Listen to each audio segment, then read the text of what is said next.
കാരുണ്യാഭിഷേകം, ആരാധിക്കുന്ന ജീവിതങ്ങളിൽ അത്ഭുതങ്ങൾ കാരുണ്യാഭിഷേകം, കാരുണ്യാഭിഷേകം. ഈശോയിൽ ഏറ്റവും പ്രിയമുള്ളവരെ, നമ്മൾ ഈസ്റ്ററിന് വളരെ അടുത്ത് വന്നുകൊണ്ടിരിക്കുകയാണ്. ജെറമിയ പ്രവാചകന്റെ പുസ്തകം 4-ാം അധ്യായം 3-ാമത്തെ തിരുവചനത്തിൽ പറയുകയാണ്, നിങ്ങളുടെ തരിശു ഭൂമി ഉഴുതുമറിക്കുവിൻ.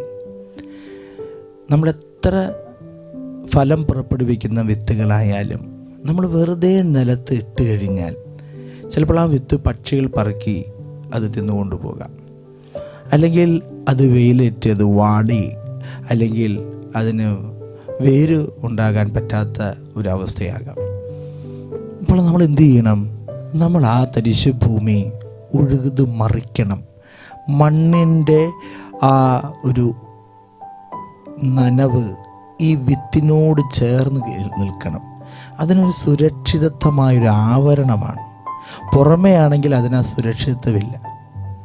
ചിലപ്പോൾ നമ്മൾ വേരൊക്കെ തുടങ്ങിയ വിത്താകാം. അപ്പോൾ ഇവിടെ ദൈവം പറയുകയാണ്, നിങ്ങളുടെ തരിശു ഭൂമി ഉഴുതു മറിക്കണമെന്ന് പറഞ്ഞാൽ ദൈവവചനം കേട്ടുകൊണ്ടിരുന്നാൽ മാത്രം പോരാ.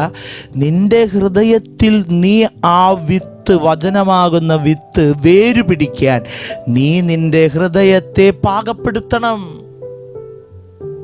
ചില മക്കൾ അവരുടെ സ്വഭാവം, അല്ലെങ്കിൽ അവരുടെ ശീലം, അവരുടെ ഇഷ്ടങ്ങൾ, അവരുടെ താല്പര്യങ്ങൾ ഒന്നും ഉഴുതു മറിക്കാതെ അതിൻ്റെ മേലേക്ക് ഈ വിത്ത് വരികയാണ്.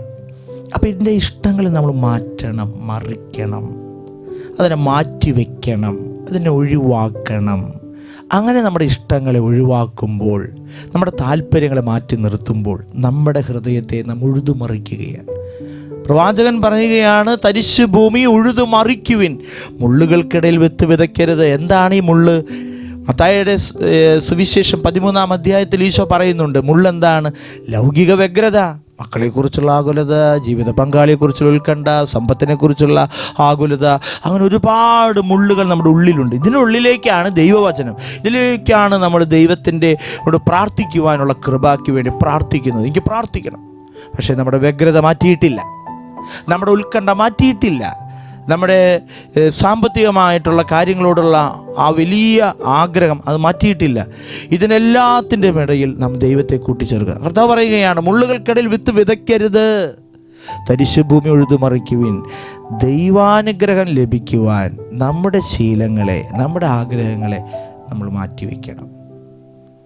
ദൈവത്തിൻ്റെ വചനത്തിന് വേരുപാകാൻ പറ്റാവുന്ന വിധത്തിൽ നമ്മുടെ ഹൃദയത്തെ നമുക്കൊരുക്കാം. നമ്മുടെ കണ്ണ് ഈശോയെ കാണാനുള്ള കൃപയ്ക്കായി ഒരുക്കാം. കാത് ദൈവസ്വരം കേൾക്കാൻ ഒരുക്കാം. ദൈവത്തിൻ്റെ വചനം ഉരുവിടുവാൻ, ദൈവസ്തുതികൾ ആലപിക്കുവാൻ, വൃത്തികെട്ട വാക്കുകൾ പറയാതെ വെറുതെ അലസമായി വെറുതെ സംസാരിക്കാമെന്ന് ആ സ്വഭാവം മാറ്റാം. അപ്പോഴാണ് ഈ നാവ് അനുഗ്രഹമായി മാറുക. നമ്മുടെ ചിന്തകളെ അനുഗ്രഹമായി മാറ്റാം. ദൈവം എല്ലാവരെയും അനുഗ്രഹിക്കട്ടെ.